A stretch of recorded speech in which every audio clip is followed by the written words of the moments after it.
শুভ দুপুর সবাইকে। কেমন আছেন আপনারা সবাই? মলি লাইফস্টাইল ব্লগে চলে এলাম আমি আবারও একটা নতুন ব্লগ নিয়ে। তো আজ যেহেতু ভীম একাদশী, তো আজ চলে গেছিলাম বাজারে ফল আনবো। যেহেতু আজকে রান্না করে কিছু খেতে নেই, তাই ফল খেয়েই থাকতে হবে। আর এখানে দেখুন বাবন বড় ঠাকুরের মন্দিরে প্রণাম করে টাকা দিয়ে দিচ্ছিল। আর এবার চলে যাব আমরা ফল বাজার করতে। তো প্রথমে দেখুন এখানে শাকালু ভালো দেখে নিচ্ছিল। দেখে নাও। এত ছোট আর একাদশী বলে এত দাম চাইছে, বাপরে বাপ। ভালো না শাকালুগুলো। সবজি বাজার বলুন বা ফল বাজার, আমি সত্যি কিছু বুঝি না। ওই জন্য বাবুন সব দেখুন দেখে দেখে নিয়ে দিচ্ছিল। এখানে কুলও নিয়ে নিয়েছে। সব রকমের ফলই অল্প অল্প করে সব নিয়ে নিচ্ছিলাম। কুল খাচ্ছ? আমাকে দিল না। একা একাই কুল খেয়ে যাচ্ছে, বাজার করছে আর খাচ্ছে। আর কি বাকি আছে গো?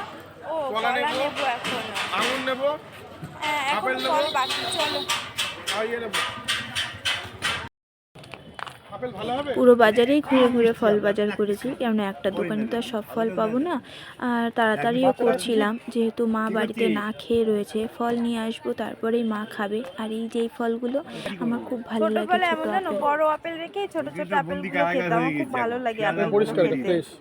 হ্যাঁ নাও। কি করবো? ওই তো নাম্বার তো আছে, হ্যাঁ।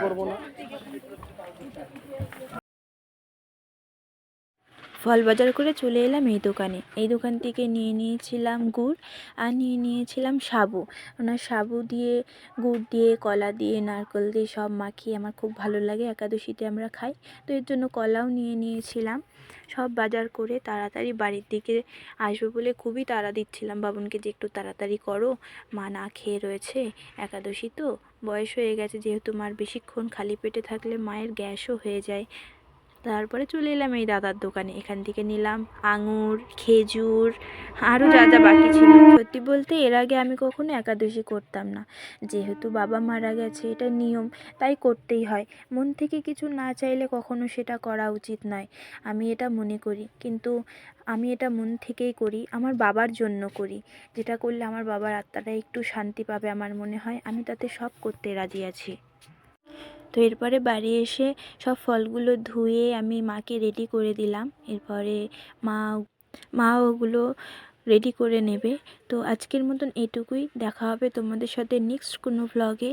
আর ভীম একাদশী কেন পালন করা হয়, যদি কারো জানা থাকে কমেন্টে অবশ্যই জানাবেন। তো আজকের মতন এটুকুই, টাটা।